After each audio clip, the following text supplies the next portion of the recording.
ठाकुर जी की जो गैया है ना, वो परवाह नहीं करती है कि कौन आकर उसे दुख दे रहा है। चाहे अगासुर आवे, चाहे बकासुर आवे, चाहे तृणावत आवे, कोई भी आवे, फिर भी ठाकुर जी की गैया रूपी गोपी है ना, वो घबराती नहीं है, वो चिंता नहीं करती है। भक्तजन, यही कथा शास्त्रों में बताया गया कि पाप रूपी अगासुर भी अगर सामने आ जावे तो भी गोपी घबराती नहीं है, गैया घबराती नहीं है, क्योंकि वो ठाकुर जी की है। जब तक हम ठाकुर जी के हो जाएंगे ना, फिर हमारी ये घबराहट खत्म होगी। चाहे महाराज पूतना भी आ जावे, राक्षसी भी आ जावे, अगासुर भी आ जावे, बकासुर भी आ जावे, प्रमाद के रूप में ये सब है। इनका कौन सा रूप है? ये प्रमाद है।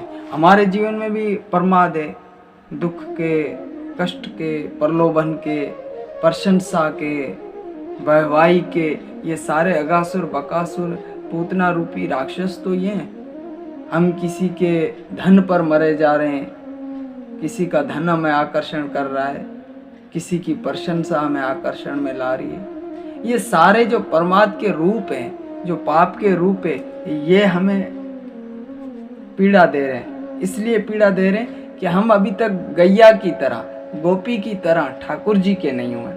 जिस दिन हम गोपी की तरह, गैया की तरह ठाकुर जी के हो जाएंगे, उसी दिन हम इन प्रमादों से बच जाएंगे। अब देखें, शास्त्र कहते हैं कि उसको कोई चिंता नहीं है, वो चरती रहती है। चरते चरते गैया जो है ठाकुर जी से बहुत दूर चली जाती है। आपने देखा होगा ना, गैयाओं को, पशुओं को चरते चरते वो बहुत दूर चले जाते हैं। जैसे ही वो बहुत दूर चले जाते हैं तो कोई बात नहीं होती है, उसको फिर से ठाकुर जी अपनी वंशी के द्वारा बुला लेते हैं कि जब गोपाल की वंशी का नाद सुनते हैं तो फिर से वो तोड़ कर भागते हुए वहां पर आकर पहुंच जाते हैं। अब हम अपने जीवन को, जो इंद्रियां हैं, ये इंद्रियों को एक शास्त्रों में गैया कहा गया है। हमारी जितनी भी इंद्रियां हैं ना, इनको गैया कहा गया है। अब ये इंद्रियों के हमारे जो स्वामी है, इंद्रियों का जो स्वामी है, जो इस गैया रूपी इंद्रियों का जो स्वामी है ना, वो हमारा श्री गोविंद है, श्री राधा रमण लला, श्री सीताराम जी हैं। इनके जो स्वामी हैं इंद्रियों के, वो है श्री सीताराम जी, गोविंद। अब बात इतनी सी है कि जैसे गैया कितनी भी दूर चली जाए, फिर से ठाकुर जी वंशी के द्वारा उनको बुला लेते हैं और वो फिर से उनके चरणों में आ जाती है, उनके सन्निकट हो जाती है। उसी प्रकार से जिस दिन ये गाय रूपी इंद्रियां, ये गैया रूपी इंद्रियां के स्वामी गोविंद हो जाएंगे, फिर कोई चिंता की बात नहीं है। फिर क्या होगा कि हम कितने भी आकर्षण की घास खाने दूर चले जाएं, आकर्षण की तो हम घास खाते हैं ना, भावित तो हम होते नहीं है, प्रभावित बहुत हो जाते हैं जल्दी। इसी को ही तो प्रभावित को आकर्षण शब्द दिया है शास्त्रों में। जिस दिन हम आकर्षण की घास खाने कितने भी दूर चले जाएं, परंतु इन गैयाओं का अगर स्वामी हमने गोविंद को बनाया हुआ होगा तो कोई चिंता की बात नहीं है। फिर से हम कितने ही दूर चले जाएं, फिर से ठाकुर जी वंशी बना के हमको अपने पास पहुंचा लेंगे, फिर से हमें श्री कथा में लेके आएंगे, फिर से हरि नाम में लेके आएंगे, फिर से नाम संकीर्तन में हमें प्रवेश मिल जाएगा।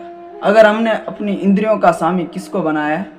श्री गोविंद को बनाया। और जिस दिन ये भक्तजन ये इंद्रियों का स्वामी गोविंद बन गया ना, उस दिन तो ये कितने भी आकर्षण की घास दूर हो ना, ये पास वाली घास पर ही टिकेगी, दूर वाली घास तक तो जाएगी ही नहीं। ये अनुभव की बात है।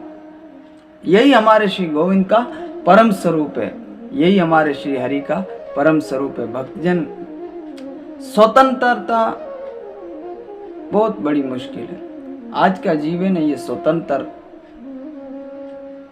होना नहीं चाहता है, स्वच्छंद होना चाहता है। अभी गैया देखे आजाद है, गैयाओं को ठाकुर जी ने कोई रस्सी नहीं बांधी है चराने के वक्त पर, वो आजाद रखी हुई है। अभी गैया आकर्षण के रूप में कितना दूर जा रही है वो उस पर निर्भर है, परंतु ठाकुर जी के शरणागत ठाकुर जी के लिए ही घर से निकलते हैं सन्मुख होकर, तो वो ठाकुर जी के सन्मुख होकर ही शाम को घर लौटती है।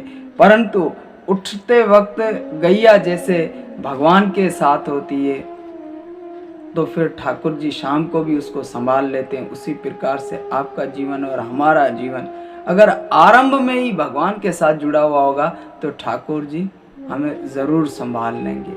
हमारा ये जीवन है ना, गैया की तरह सवेरे से ठाकुर जी के साथ रहेगा तो शाम जी को ठाकुर जी के साथ शाम के रूप में लौटेगा। अब स्वच्छंद और स्वतंत्र की एक भिन्न भावभंगी समझाई जाती है।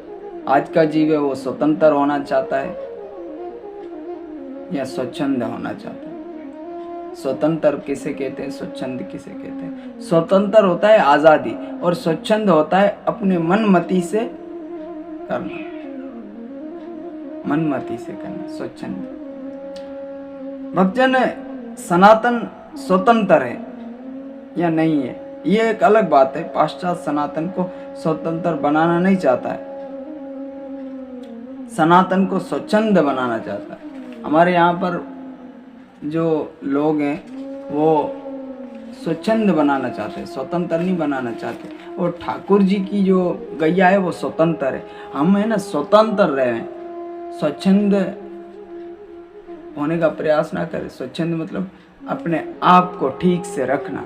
अपने आप को ठीक से रखने का अर्थ यही है मनमति ढंग से इंद्रियों को भोगों में लगाना। जबकि इंद्रियों के भोगों को अगर तुम भोगना ही चाहोगे तो ये गैया रूपी अगासुर बकासुर पूतना रूपी राक्षस से एक दिन नष्ट हो जाएगी। अगर आपने इसी इंद्रिय रूपी गैया को ठाकुर जी के द्वारा स्वतंत्र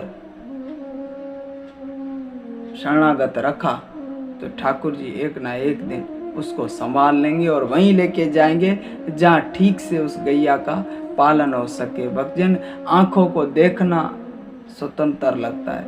आँख हर वक्त अच्छाई को भी देख सकती है, बुराई को भी देख सकती है। कान अच्छाई को भी सुन सकते हैं, बुराई को भी सुन सकते हैं। मुख अच्छा भी खा सकते हैं, बुरा भी खा सकते हैं। ये पग है जो ये हमारी त्वचा है, जो हमारा शरीर है, ये बुरी जगह पर भी जा सकता है, अच्छी जगह ठाकुर जी के मंदिर में भी जा सकता है। इसी रूप से भक्तजन, हमारी ये गैया रूपी स्वतंत्र भी है, स्वच्छंद भी है, परंतु हमें ये स्वतंत्र रखाना है, इसको ठाकुर जी की सेवा में लगाना है। जिस दिन सेवा में लगे